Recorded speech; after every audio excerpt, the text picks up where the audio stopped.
જે લોકો પાલક ખાવાનું પસંદ નથી કરતા એ લોકો પણ પાલક ખાતા થઈ જશે જો તમે પાલકનું શાક આ રીતે બનાવી લીધું તો આજે આપણે પાલકનું શાક બનાવીશું।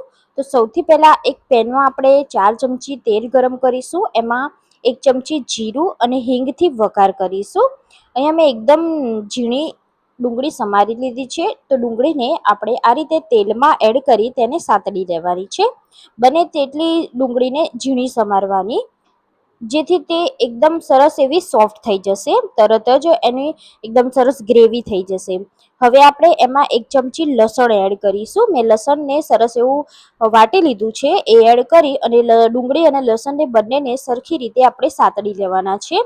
ડુંગળી લસણ સરખી રીતે સતળાઈ જાય એટલે મેં અહીંયા ટમેટાને પણ સરસ એવું ક્રશ કરી લીધું છે। ગ્રેવી નથી કરી, ફક્ત ચોપરમાં તેને ચોપ કર્યું છે। એ પણ એડ કરી ટમેટા અને ડુંગળીના ભાગનું આપણે મીઠું એડ કરી દેવાનું છે અને ટમેટા ડુંગળીને સરસ રીતે આપણે થવા દેવાનું છે। જ્યાં સુધી આમાંથી તેલ છૂટું ના પડે ત્યાં સુધી આપણે એને પકાવવાનું છે। સરસ એવી ગ્રેવી થાય અને આમાંથી તેલ છૂટું પડી જશે ત્યાં સુધી આપણે તેને પકવી લઈશું। તો મીડિયમ ગેસ પર એને પકવીશું અને ઢાંકણ ઢાંકીને તેને પકવવાનું છે। તો તમે જોઈ શકો છો કે ડુંગળી અને ટામેટા સરસ એવા સોફ્ટ થઈ ગયા છે અને આ રીતે તમે ચમચાની મદદથી થોડું મેશ કરો તો મેશ પણ થઈ જાય છે, એવું આપણે ગ્રેવી કરવાની છે। તો હવે આપણે તેમાં મસાલા પણ કરી દઈશું। મસાલામાં મેં અહીંયા અડધી ચમચી હળદર, 1 ચમચી લાલ મરચું પાવડર, 1 ચમચી જેટલો ધાણા જીરું પાવડર અને આપણે કોઈ પણ જાતનો મસાલો બીજો એડ નથી કરવાનો, સિમ્પલ મસાલાથી જ બનાવીશું। મીઠું આપણે ઓલરેડી એડ કર્યું છે એટલે આપણે અત્યારે એડ નથી કરવાનું। મસાલા સાથે આપણે આ ડુંગળી ટામેટાની ગ્રેવીને થોડીક વાર માટે થવા દેવાની છે, જેથી મસાલા આપણા સરસ મજાના ગ્રેવીમાં ભળી જાય। તો આપણે મસાલા અને ગ્રેવી બળી ના જાય એના માટે અહીંયા આપણે 3 થી 4 ચમચી જેટલું પાણી એડ કરી દઈશું, જેથી આ ગ્રેવીમાં મસાલા બળી ના જાય અને ફરીથી તેને ઢાંકણ ઢાંકી આપણે 2 મિનિટ જેવું થવા દઈશું, જેથી આ ગ્રેવી એકદમ સોફ્ટ થઈ જશે અને એમાંથી તેલ પણ છૂટું પડી જશે। તો ફરીથી ઢાંકણ ઢાંકી દીધું છે અને તેને થવા દેવાનું છે। તો એ તમે જોઈ શકો છો કે ગ્રેવીમાંથી સરસ મજાનું તેલ છૂટું પડી ગયું છે અને ગ્રેવી પણ એકદમ સરસ એવી સોફ્ટ થઈ ગઈ છે। તો હવે આ જ ટાઈમે આપણે એમાં પાલક એડ કરવાની છે। પરફેક્ટ ગ્રેવી કૂક થઈ જાય પછી પાલક તમે એડ કરશો તો પાલકનો ટેસ્ટ ખૂબ જ સરસ આવશે। હવે બધો જ મેં અહીંયા 250 ગ્રામ જેટલો પાલકને સમારી લીધો હતો, એ એડ કરી દઈ અને એને આપણે મિક્સ કરી લઈશું।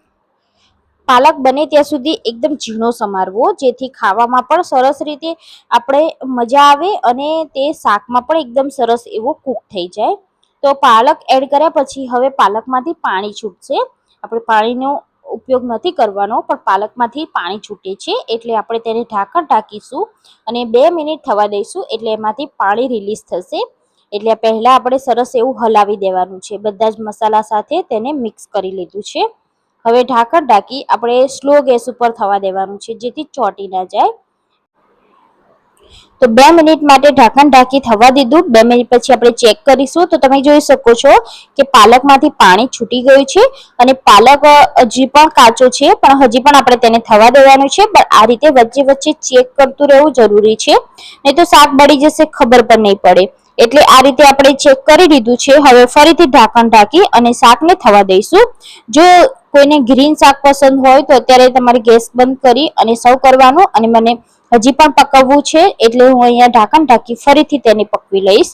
તો થોડીક જ વારમાં તમે જોઈ શકો છો એકદમ સરસ એવું તેલ છૂટું પડી ગયું છે અને પાલક પણ સરસ મજાનો ચડી ગયો છે। એટલે લાસ્ટમાં આપણે ગરમ મસાલો, 1 ચમચી ખાંડ એડ કરીશું, જેથી બધો ટેસ્ટ સરસ રીતે બેલેન્સ થઈ જશે। ખાંડથી ગળપણ નહીં આવે પણ ટેસ્ટ બેલેન્સ થઈ જશે, કેમ કે પાલક એ થોડો ખરગુડો હોય છે જેથી ખાવામાં તુરો લાગે છે, એટલે ખાંડ એડ કરવાથી ખાવામાં ખૂબ જ સરસ લાગશે। પાલકનું શાક અહીંયા રેડી છે। આ શાકને તમે રોટલી, ભાખરી, રોટલો, પરાઠા સાથે સર્વ કરો, ખાવાની ખૂબ જ મજા આવે છે। આના ઉપર તમે થોડું પનીર નાખીને ખાશો તો પણ મજા આવશે। તો તમે પણ આ પાલકની રેસીપી એકવાર જરૂરથી ટ્રાય કરી લેજો। એકદમ ટેસ્ટી અને એકદમ હેલ્ધી છે। જે લોકો પાલક ખાવાનું પસંદ નથી કરતા એ પણ ખાવા લાગશે। 100% ગેરંટીથી કહું છું, એટલો ટેસ્ટી બને છે। તો તમે જરૂરથી ટ્રાય કરજો અને તમને મારી આ રેસીપી કેવી લાગી મને કમેન્ટ કરી અને જરૂરથી જણાવજો। રેસીપી સારી લાગી હોય તો ફ્રેન્ડ સાથે શેર કરી દેજો। તો ફરી મળીશું આપણે।